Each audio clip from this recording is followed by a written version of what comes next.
In this edition of Media McKnight, exclusive details on the future of radio station 4BC, despite the sudden departure of its best performing presenter. Big news as Seven's Kerry Stokes says he will step down if a merger between SCA and Seven goes ahead. The fallout from that bizarre interview on Sky News last week, the dangers of doing live news crosses with the public, and the video every creative needs to see. All that and more in episode 12 of Media McKnight.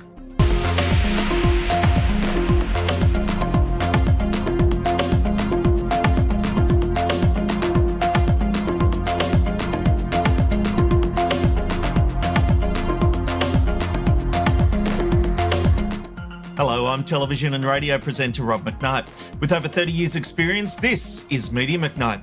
Well, there was a lot of confusion at Brisbane radio station 4BC on Friday when mornings presenter Bill McDonald announced he was leaving the station immediately.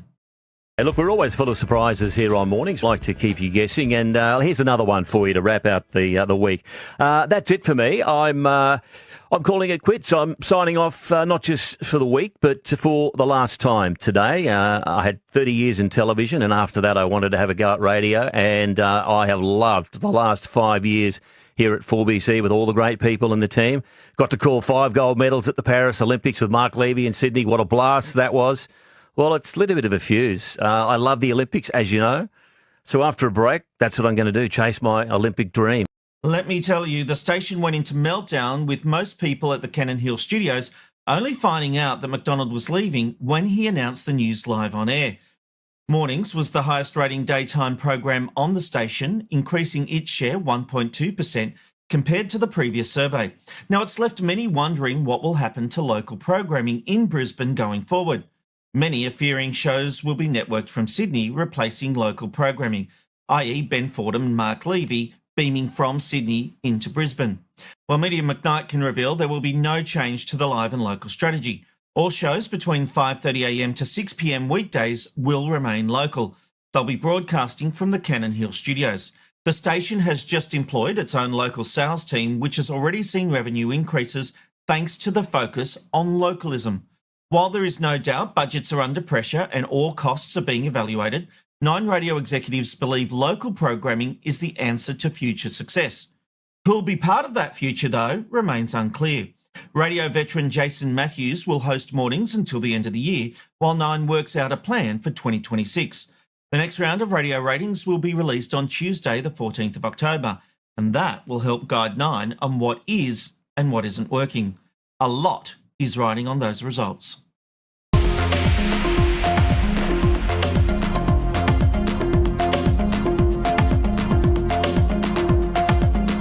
The announcement that Seven and SCA have proposed all-script merger that would bring together television, audio and digital publishing assets under one roof revealed big changes for Seven's chair, Kerry Stokes. As per the press release, Kerry Stokes AC will assume the role of chair of the board of directors until stepping down from the board in February 2026 and transitioning the role to Heath McKay-Cruz. Now, this can't be understated. This will mark the end of an era. Stokes is a tough operator, to be sure, but he really loves the medium. News and Sunrise are his 2 biggest loves on the network, and he has been appalled at some of the decisions made regarding those 2 brands over the years. And boy, he has not been afraid to let his executives know it. In the late 90s, early 2000s, Stokes was always seen as a try-hard Kerry Packer. But then he showed his true skill when Seven became Australia's dominant #1 network and stayed there, forcing 9 to retire the Still the One branding. And then, of course, there was that absolute disaster when 9 lost its balls. But that is a whole other story. This deal, if approved, would see SCA shareholders holding 50.1% of the combined entity and Seven shareholders 49.9%. This is what's being merged and acquired. The assets include Seven's TV, publishing and digital operations, for example, 7plus, the West Australian, the nightly news service, national broadcast rights, AFL, cricket, etc. On SCA's side, radio networks, Hit, Triple M, and the Listener podcast audio platform. The merger is described as all script, meaning no cash changes hands. It's a share swap structure. Nine Entertainment was seen as a potential buyer of SCA, but it was facing many hurdles before that could happen, including offloading its AM radio network. Seven needs growth, and its options are limited, so this makes sense. There's no doubt we now live in a world of consolidation. It's the only way these legacy media companies can survive. But that means fewer jobs. It's getting harder out there, and many former producers are now serving coffee just to pay the bills. The big lesson for anyone in media is find something new. You can't rely on jobs in legacy media because they're all going. So go to youtube.com/@McKnight tonight.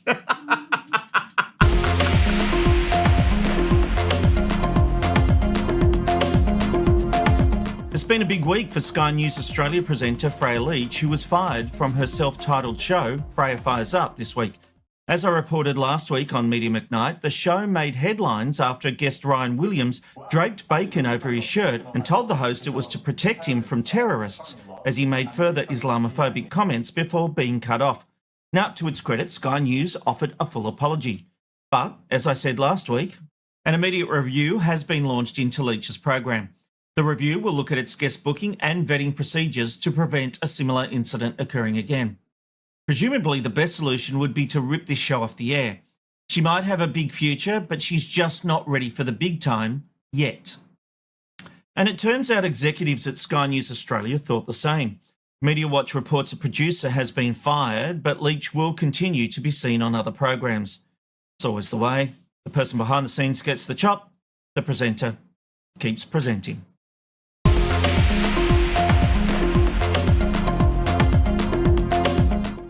Covering the footy can be tough, especially at the end of the season. The first rule for reporters is always be careful about who you talk to during a live cross. Make sure any possible talent is well vetted and know the rules.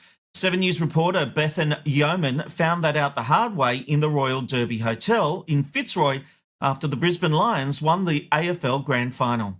We're going to talk us through the game. Girls, how was the first half of the game? First half of the game, really fucking really stressful. Honestly, really stressful.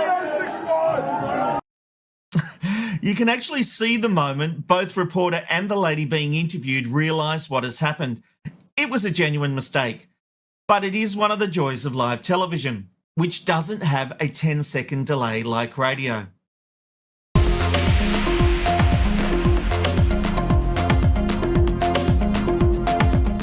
Well, confusion reigns supreme when it comes to Seven's winning Arvo. This week, there have been no cash prizes up for grabs, and the Alex Cullen-hosted links are just news updates. But weirdly, Cullen didn't cover the interest rates decision live at 2:30 p.m. Australian Eastern Standard Time on Tuesday, even though it was during his block of programming. Instead, Ann Sanders was given the task of presenting the news update from Sydney. Joining me today, our political reporter Tim Lester. Hello, Tim. It honestly makes no sense. For those paying attention, I am not a fan, as I made clear last week when I said this. I'm sad to say the Australian television industry died on Monday the 22nd of September 2025 at 1 p.m, just 1 year short of its 70th anniversary. It brought us plenty of laughs, informed us, and was even sometimes controversial. But like the dodo, its time is up. That is the only conclusion I can come up with after the pile of shit that viewers were served up Monday on Channel 7. Jesus Christ. Now, to be clear, I was working at 7 until the end of the financial year, and I really enjoyed my time there. But even knowing these comments would likely cost me future work, I believe they needed to be said. The TV industry needs to be creative if it wants to survive, and serving up this crap is not going to retain viewers. And look, the fact is, everyone at 7 knew it was a dog after day one. Now, of course, the blame game has begun, with everyone involved trying to claim they were only doing what they were told to do. Now, that might be true, but even if you're handed a turd, at least try to roll it in glitter. If this had been a success, those same people would be trying to claim credit. You can't have it both ways, although many people in television certainly do try. No matter the limitations, whether budget or creative brief, it is up to those producing these shows to make something of it. That is the definition of being creative.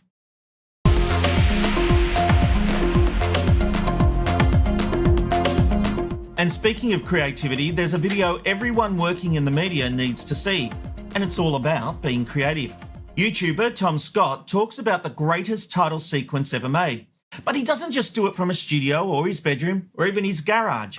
He climbs a mountain to where the original sequence was done and talks about how little details were put into the title sequence that most viewers would never have noticed.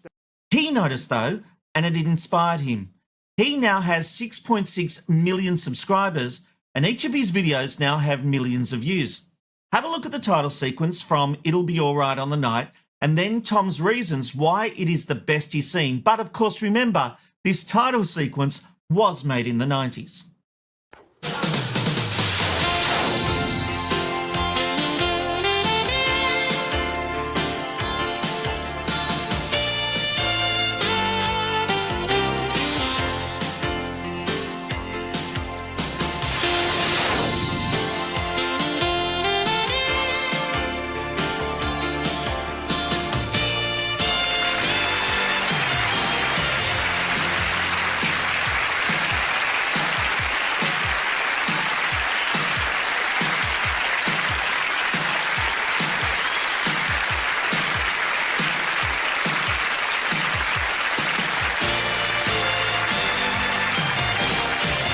Hello from a hill in Cumbria called Great Cockup. So, you may be asking, what's so impressive about that? Well, first, we're coming in from a clip in which a skier knocks over a camera and sends it rolling anti-clockwise. So we fade to a camera shot that's also rolling anti-clockwise, which then lines up perfectly. Then, the laser effect. Not tricky for a video artist in the 90s, sure, but look, someone masked out the leaves on that plant frame by frame, and someone's off camera making them move and react so it seems like the laser is physically there, affecting things. Those leaves cast shadows on the rest of the scene. This isn't just layers of photos composited, it's real physical stuff. See the compass up at the top? It swings wildly when the laser hits. It looks like it's affected by it. Completely unnecessary. No one would have noticed if that compass stayed still. It's not like the audience would have gone, oh, well, that's wrong. I thought compasses reacted to nearby magical laser beams. But still, they bothered to make that happen. And then the map unfolds. Okay, it's probably just some hidden wires, but anyone who's ever tried to fold and unfold one of those massive Ordnance Survey maps knows what a pain in the ass that can be, but they've rigged it to be smooth. And the map just clips the leaves as it opens, proving that it's done for real. While that's happening, we get this perfectly eased, smooth camera move, including what must be a focus pull, to exactly the right point on the map. Second laser beam, more digital art, which isn't too tricky, except it paints out the contours on the map. Then 3D animation. Maybe a bit tricky, but this is 1996. Sci-fi shows like Babylon 5 are already doing full space battles in CG. Moving some contour lines around is a pretty standard job. The flying in text is very 90s, but again, standard. But then, it's a helicopter shot. They hired a helicopter. Actually, they hired Castle Air and pilot Michael Mulrick-Smith, who were well established as the go-to team for aerial filming in the UK. And given there are no crew around Dennis Norden, they must have taken him by helicopter to the top of the hill, then flown away, and then flown back in for that shot however many times they need to get it right. And what a shot! They hold it for long enough that they have to extend the theme tune, keep the drum loop going, and with the blue overlay at the top and the change speed of the footage, it almost looks computer generated. They could have just hired an animator for some regular titles and filmed in a studio, same as usual. Or if they wanted an excuse to have a buzz around in a helicopter on someone else's budget, they could have just used the single helicopter shot and put some text over it, but they didn't. They used elaborate props and CG, and they bothered to make a compass spin. Everything in that title sequence is so far above and beyond the standards of the day. Yes, a few other shows had impressive, painstakingly made titles, but not for a one-off clip show. That title sequence is the sort of thing that inspired me. It taught me that while you don't have to strive for absolute perfection, sometimes it's worth taking a little bit of time and effort to make something you're really proud of. I didn't need to travel to the Lake District to make this video. I didn't need to climb this hill called Great Cockup or hire a drone operator so I can end this video the same way that Cockup Trip ended, with a spectacular final aerial shot. I didn't need to commission a saxophone-heavy, very 90s, but legally distinct for copyright purposes, theme tune to end this video on. But I did. And that's partly because I want to pay tribute to the folks that came before me, partly because I want to show off while I can. And it's partly because, nearly 25 years ago, someone bothered to make a compass needle spin. So I say this unironically. Merry Christmas, Dennis Norden.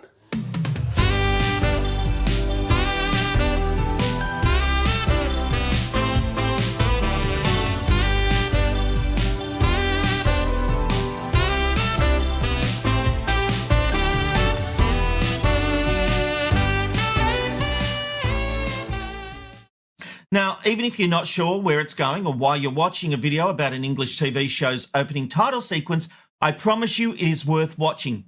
It might even inspire you. I'll include a link in the description of this video. And that brings us to the end of this edition of Media McKnight. I'll be back again next Tuesday at 9 p.m, Australian Daylight Saving Time. That means it's 8 p.m. in Queensland.